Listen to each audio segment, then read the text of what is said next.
one and all, and welcome to my review for last night's episode of NXT, the September 16th edition. And yes, the future has never looked better.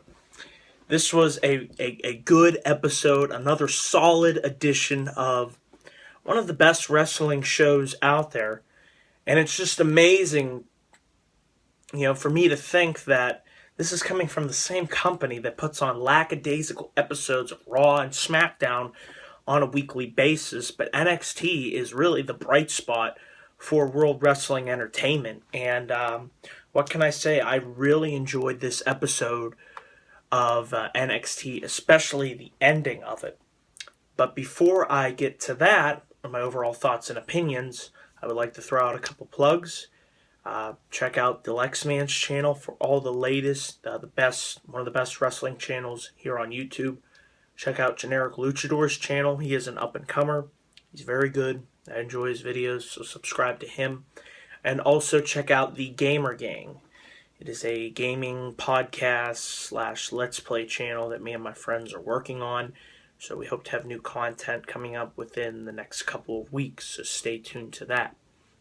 With all that out of the way, let's get into my review for NXT. So, we are only 3 weeks away from what is now going to be called NXT TakeOver Respect, which will air on October 7th at 8 p.m. on the WWE Network. Can't wait for that. We're going to have the two semifinal matches and then the finals for the Dusty Rhodes Tag Team Classic. So I like how they're doing this. It's going to build and play out on the TakeOver special. So that should be great. To kick things off, we had Tyler Breeze, who made his way to the ring. And then we had the re-debut of Adam Rose. He says he's a party pooper now. And he's going to crap all over the NXT universe and Breeze as well. Then Bull Dempsey came out. He's getting a pretty good reaction from the crowd. And he said that he's pissed that after him and Breeze got eliminated from the Tag Team Classic, that Breeze kind of cheap-shotted him at the end there and left him laying. And then Dempsey got into the ring. Rose would slap him, and then Bull would start to hit him with a couple of shots to the face. Breeze got out of the ring, and Dempsey challenged Breeze to a match, and then Breeze later accepted to fight Dempsey next week on NXT, so that should be fun to watch. They have a little rivalry going here, so that was fun. Then we had Ty Dillinger with his perfect 10-10-10 gimmick. Very over with the crowd. I like what they're doing with him. He took on and defeated Danny Burch. It was a match to showcase Dillinger and what he was all about, and it was all right. And he was able to pick up the victory by driving his knees into the Temple of Burch. So it wasn't too long of a match, but it was all right.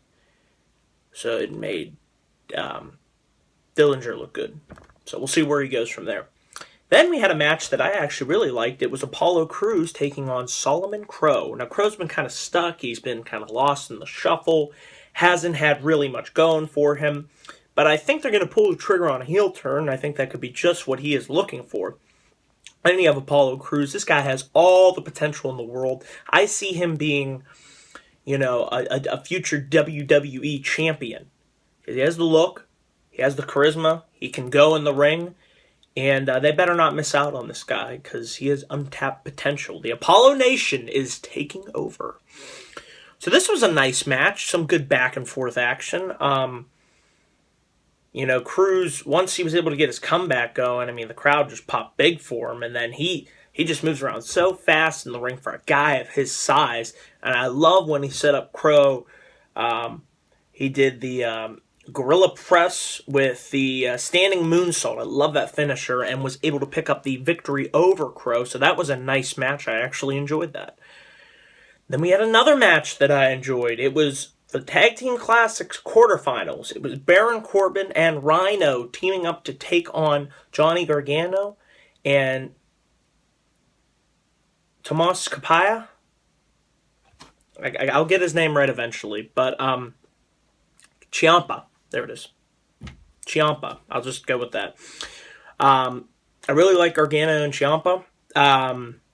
They have apparently a nice following from the independents. Don't know too much about them, but I like what they had here. They got a lot of fire, a lot of intensity, and the crowd is behind them. So hopefully they get signed to NXT. I'd like to see that. These guys worked a good match with Corbin and Rhino. Corbin was able to dominate and get Ciampa planted down for a majority of the match until he was able to get that hot tag to Gargano. And, he was able to hit this nice over-the-top DDT. And he almost had the 3 count, but Rhino missed the gore.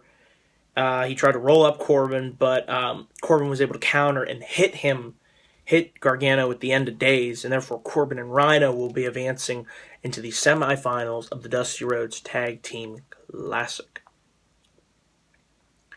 And it was also, there was backstage promo between Dana Brooke with Emma, just saying there's all these new people arriving into NXT, into the women's division, but, we're still the ones that are going to, we still run it, and we still feel like, no one's really going to have the opportunity to knock us off of our spots. So it'll be interesting to see when The Rock's cousin arrives in NXT.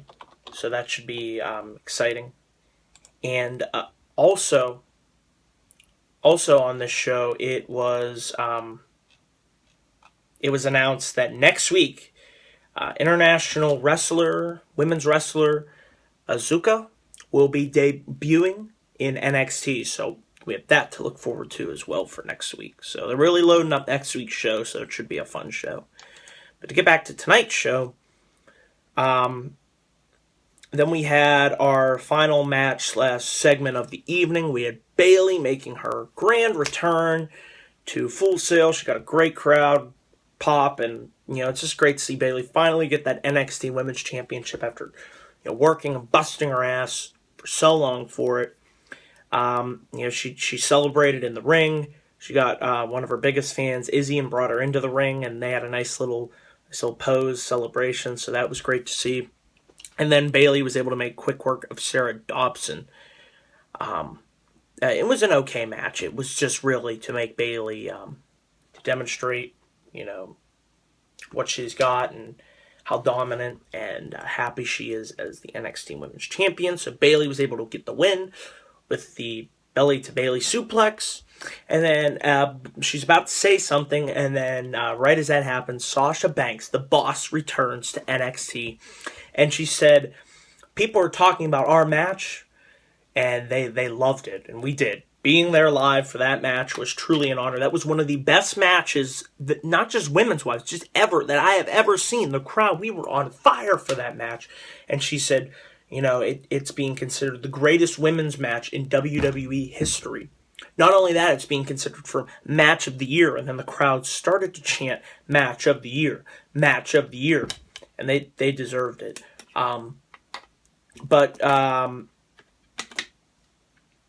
She said, despite all that, you only got me down for a 3 count, and I know that I can beat you. And I know that I'm going to cash in my rematch, and it'll be at the next TakeOver special. But before she got to that, Bayley was like, oh, it doesn't matter. You can wait till then. We can fight right now tonight. And then that's when William Regal came out, and he announced that at the next TakeOver special, it will be Bayley versus Sasha Banks in a first ever for women in WWE, I think, a 30-minute Iron Woman match. That is going to be tremendous, and that will be the main event of NXT TakeOver Respect. Cannot wait for October 7th. It can't get here soon enough. So what a way to cap off this really good episode of NXT. I enjoyed it. I'm giving it an A-. This was a great show. Just like NXT is good to great every single week. So that first week of October, for me, as a viewer, I've got NXT TakeOver, Respect. On the 7th, we got the Chicago Blackhawks season opener. The Pens are opening on October 8th against the Stars, and The Walking Dead returns. So there is so much, and that WWE Live featuring Brock Lesnar. A lot is going to be happening that first week of October. So those were my thoughts and opinions on last night's episode of NXT, and the future has never looked brighter. So with that, if you like what you saw, click that like and that subscribe button as well. I appreciate everyone who watches my videos. And with that, also one more thing. On Friday, I will be uploading my predictions video for Night of Champions and comparing how close my actual card, the card that I predicted was, to the card that we will be getting on Sunday. So I'll be looking out for that. And my review of Night of Champions hopefully will be up by early Monday or late Sunday night. So check that out. And with that, I am out. Peace.